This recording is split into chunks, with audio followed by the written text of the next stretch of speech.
Hey there students, it is I, Mr. Mikasa, and we are back with another edition of Mr. Mikasa's Digital Lessons. On today's digital lesson, we're continuing on the Unit 3 2-column notes on Canada for my 6th grade social studies class, and this is textbook pages 128 to 131. It's called Canada's Economy. So based on the main idea and why it matters now, it says, Canada is a strong economy built of natural resources, a variety of industries, and good transportation.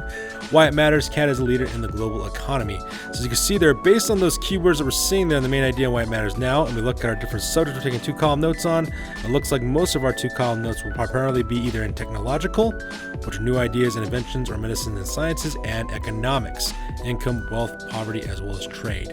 So these are the things we'll be focusing on primarily as we work on these 2-column notes on this one. So keep that in mind. All right, so let's get this started real quick. So starting with the date line, it says Dawson, Yukon Territory, August of 1898.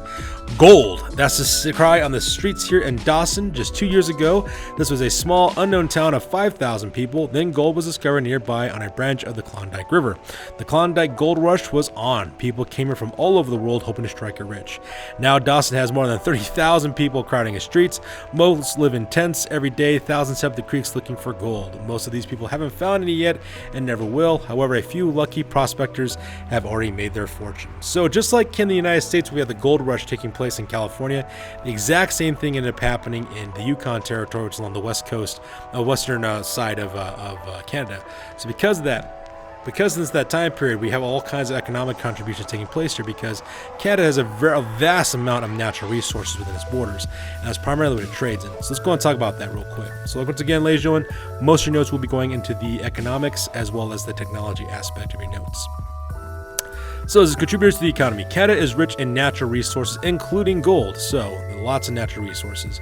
Europeans were first drawn to Canada by the abundant fishing and fur trading, so that was originally what brought them to Canada. In the 1800s, gold and other minerals were also discovered. Today, most Canadians work in the service and manufacturing industries. Canada's skilled labor force, natural resources, and international trade all contribute to the country's economy. So primarily labor force and natural resources are the things that primarily Canada is known for. Let's go and clear these annotations and move on to the next page as well. So as you can see here, here's a map of Canada. This is a thematic map. It's showing us what the land is used for and the resources in Canada. So you can see here these swath of colors, it kind of shows you what the land is used for. Primarily it's used, as you can see, with forestry. Most of the forestry is down in this area as well, with hunting, fishing, and forestry taking place in the light green areas. That's where most of the industries rely on. The yellow is for agriculture, so farming for trade. We have the blue, which is of course for fishing as well. At the same time, you can see all the different natural resources they primarily have here. Things that they're mainly rich in are things like nickel, for example. Natural gas is another thing they're really popular on as well.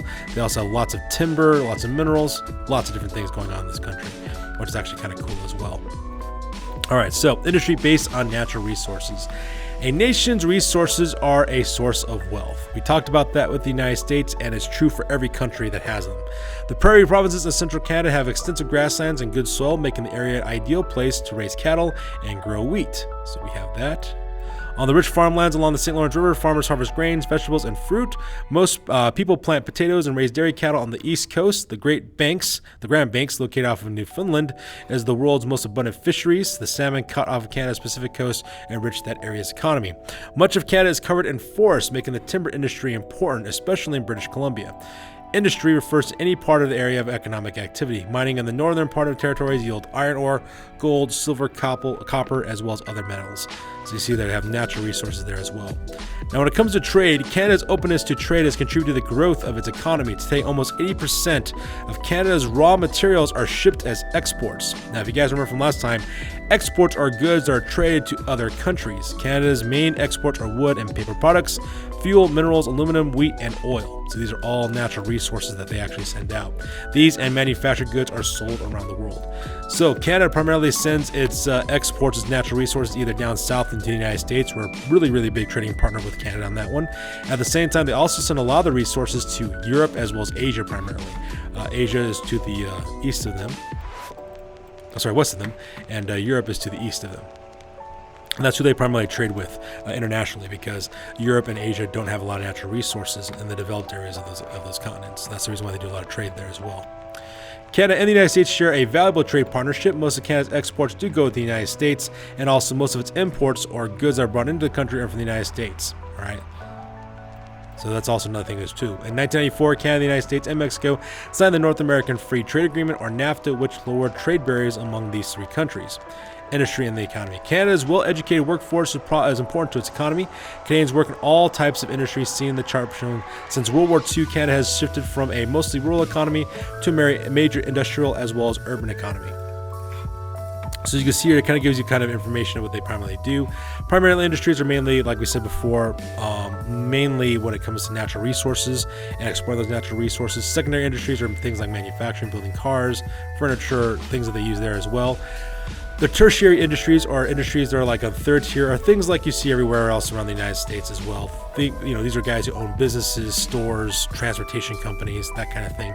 Things you typically see in the United States economy, for example, as well.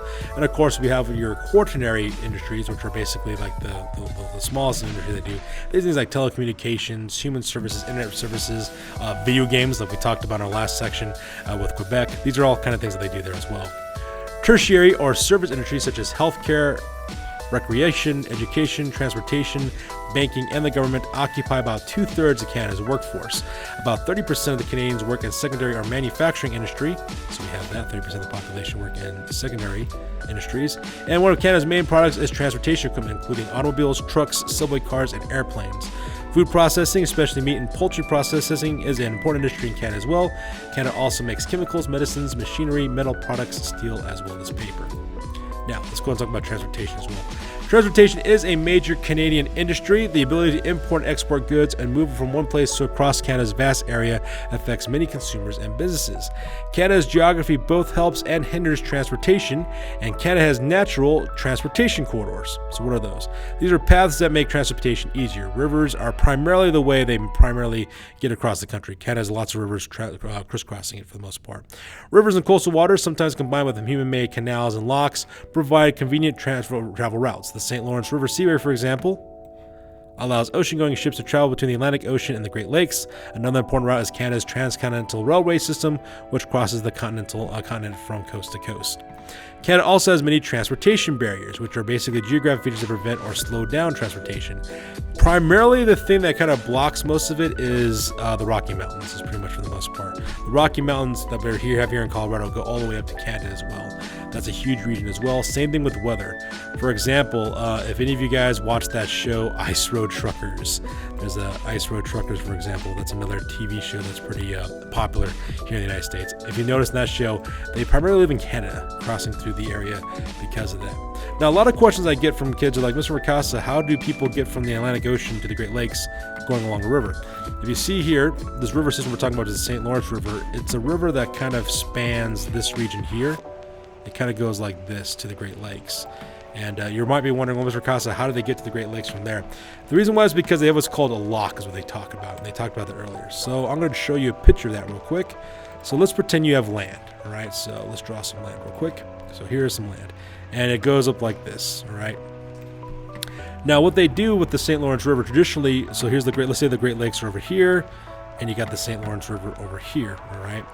Now, traditionally, water does not go uphill, okay? That doesn't happen. The reason why is because water basically just settles in the lowest gravity point. What you can do to get from one body of water to another is create a basically artificial river called locks. Pretty much it works like a pyramid system, kind of like this is pretty much how it works. And it follows the topography of the land, okay? So what ends up happening is that you have a boat. So let's pretend we have a boat here. So there's my boat, and there's a dude on the boat, all right? I know you're envious of my drawing skills. What they will do is that they'll take the water from the St. Lawrence River and they'll pump it into this lock, right? And as the water raises in elevation, it allows this guy to travel from his boat to this location here. And then they raise the water to the next location so he can sail to the next area.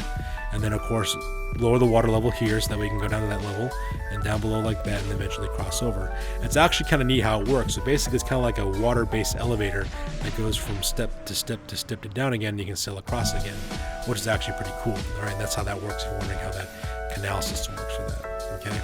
So in case you're wondering how that system works, that's what we're talking about, all right? So there you guys have it. That pretty much rounds up our section on Canada's economy as well for pages 128 to 131. Make sure, ladies and gentlemen, that you're adding these notes to your guys' Unit 3 2-column notes because it's one assignment for all 4 sections. And if you guys have any questions, do not hesitate to message me on Schoology. So that's going to do it for this one, you guys. I will catch you guys next video lesson. You guys stay safe and stay healthy. We'll see you guys on the next one.